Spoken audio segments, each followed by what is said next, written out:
If you're a fan of old school bodybuilding, then make sure to check out Subs the Movie.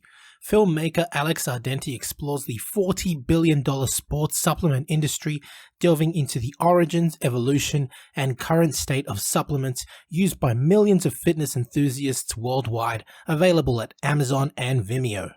Hi everybody, Golden Era Bookworm here, and today we continue with the series of interviews with old school legend Jerry Brainum. And in this video, you will hear Jerry talk about the nutritional knowledge he learned from Vince Gironda while training at Vince's gym in California. In particular, Jerry talks about the different diets he was introduced to by Vince, and we discuss Golden Era nutrition. Enjoy. Back to Vince's gym. So you're at Vince's gym. Yeah. You mentioned that Vince taught you a lot. And Right.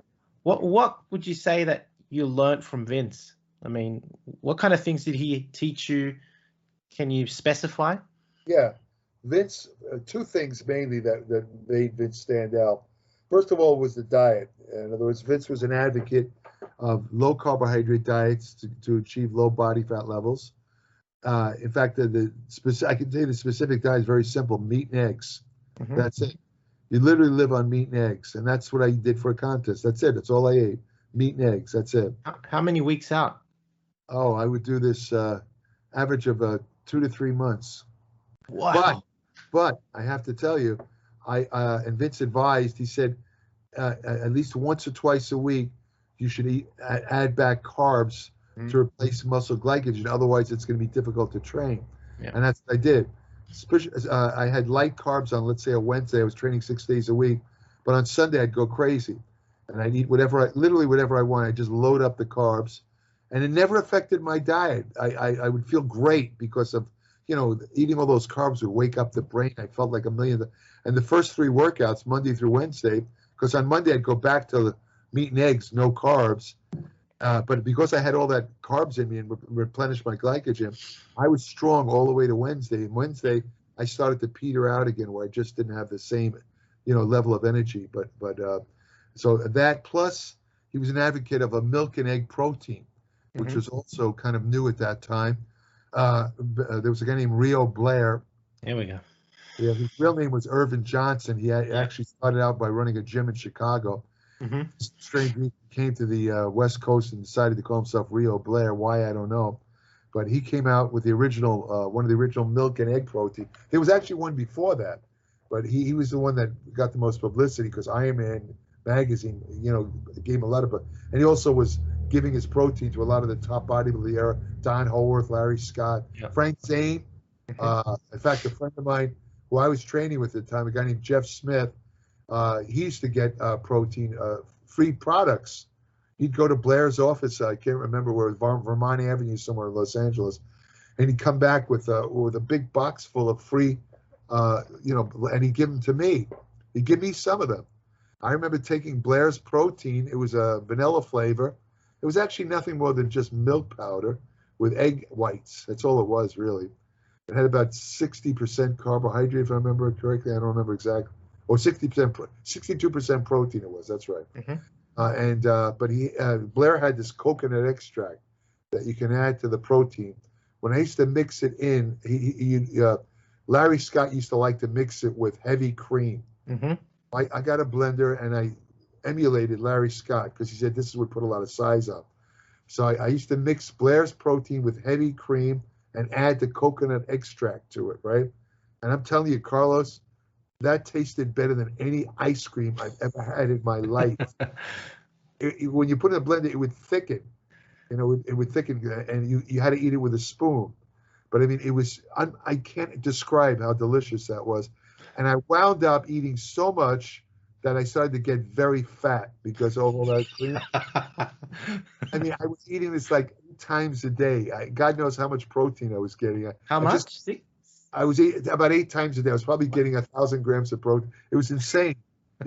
I just blew up like a house, and of course I had to go on a diet after that for a couple of months to get rid of that. But I can still remember how good it tasted. But anyway, so the other innovation was, I don't remember. I think Vince might have had his own protein for a while, or he was pushing Blair's protein. But milk and egg protein was another innovation. He used to recommend that. He says that, and he was also big on eggs itself. particularly what they call fertilized eggs. He once made a statement. He felt that if you eat this is a kind of incredible statement. One of the few things I disagreed with that Vince said. He said if you eat 2 dozen fertilized eggs a day, you'll get the same effect as on your muscles as using anabolic steroids. Yeah. He actually said that. And I kind of suspected that wasn't true back then, but I didn't question it. But, I mean, that was another thing. And Vince used to say, is an example of why I always consider him a vanguard, way ahead of his time. I remember him saying that, he said, because people would question, well, Vince, aren't eggs high in cholesterol? Isn't that bad for your heart? And Vince said, it's nonsense. He says, no amount of eggs is going to hurt your heart. He said this early 60s. And for years, eggs were vilified because of their cholesterol content. Each egg has about 300 milligrams of cholesterol, which happens to be the recommended daily amount that's the maximum that health authorities recommend. It's in one egg. And for years, people said, we're worried about eggs causing heart. Now, if you look at the medical research, it turns out eggs do not cause heart. Vince was right. He said this over 50 years ago. And he made many statements like that, Like I said, he was the first to push the crunch sit-up. So I do hope you have enjoyed this 6th video interview with Jerry Brainum. Jerry details his experience with a low-carb diet, which was essentially the steak and eggs diet, which he followed for 8 to 12 weeks in preparation for competition, whilst replenishing carbs twice a week. Interestingly, his carbs replenishing program during the week was quite similar to today's cyclic ketogenic diet, where he would have a light carb day on Wednesday, and on Sunday he would go nuts eating as much carbs as he wanted, then returning to his meat and eggs diet, feeling strong between Monday to Wednesday when he would be forced to replenish his carbs again. I've already covered the steak and eggs diet in detail on this channel, so please check my videos if you're interested in learning more about this diet.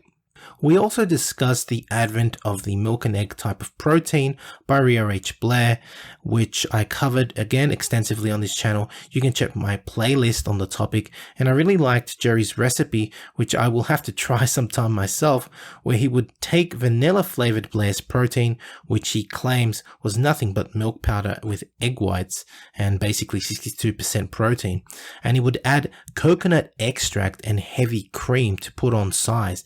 And he says that it tasted like the most delicious, thick ice cream ever. And I mean, that really sounds awesome. I can't wait to try it myself. According to Jerry, it was so delicious that he got fat on it and estimated that at times he may have been eating up to 1,000 grams of protein daily. That's just insanity, isn't it? Now, what I found most interesting about my conversation with Jerry regarding Vince's diet, though, was his opinion on the egg diet.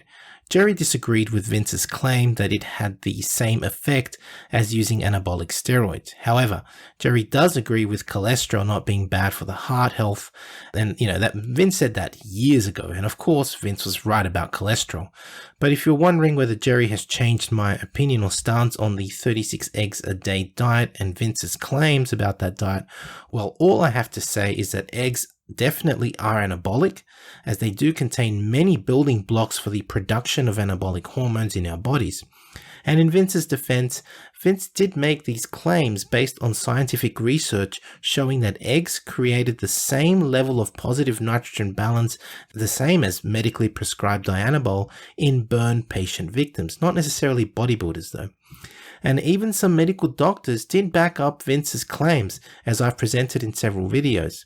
I do admit that Vince may have exaggerated his claims, or may have even been misled about eggs being as anabolic as a mild dose of steroids, particularly Dianabol, but there is no doubt about the anabolic properties of eggs. Anyway, if you have enjoyed this video, please give the video a like, subscribe if you haven't done so yet, and please leave your comments and click the bell button to be notified of future videos. Make sure to subscribe to the Applied Metabolics newsletter by Jerry Brainum if you wish to enhance your knowledge on bodybuilding nutrition, especially as a natural bodybuilder. More information is given below in the description. That's it from me. This is the Golden Era Bookworm saying bye for now. Now, if you're interested in learning more about Vince Gironda's approach to bodybuilding, his principles, and all these tips of wisdom that he has, I mean, there's so much stuff that probably hasn't been proven by science, and it will take science to prove or disprove Vince. But to be honest, these 3 books, I believe, which I call the Classic Physique Bundle, are the best books that Vince ever came out with. And they, of course, are the Wild Physique, the Master Series, and the Pro Series. Have a look at it this way. The Wild Physique, I believe, is like the ABCs of Vince Gironda's principles to bodybuilding. He teaches you the exercises and his principles. But how do you put them together? Well, the Master Series is a 14-month program of using all of these principles, all of the diets that Vince came out with, all of the exercises. And believe me, it's a brilliant, brilliant program. Many people have used it. I know personally a lot of bodybuilders that have actually used it and made fantastic results with it. And of course, the Pro Series was a book that he came out with later on, specially targeted for getting into competition.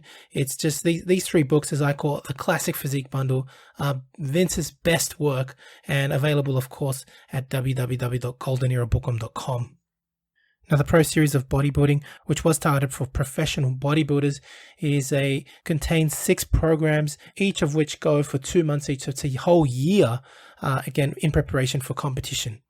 Online training is now available, including my new program, Novice to Classic, a program geared towards beginners and novices looking at developing a classic physique, as well as Classic Cut, geared at those who wish to lose weight and gain muscle fast. Details available at www.goldenerabookworm.com.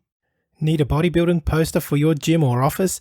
Then check out Iron Man Magazine archive.smugmug.com for the highest quality posters on the planet. Scroll through the galleries of all the legends, including greats such as Arnold, Frank Zane, Sergio Oliva, Serge Nubret, Tom Platz, and Larry Scott, and much, much more, and select your poster now. Your favorite YouTube channel, please visit teespring.com/stores/goldenerabookworm for merchandise, including t-shirts, hoodies, face masks, phone cases, and much, much more.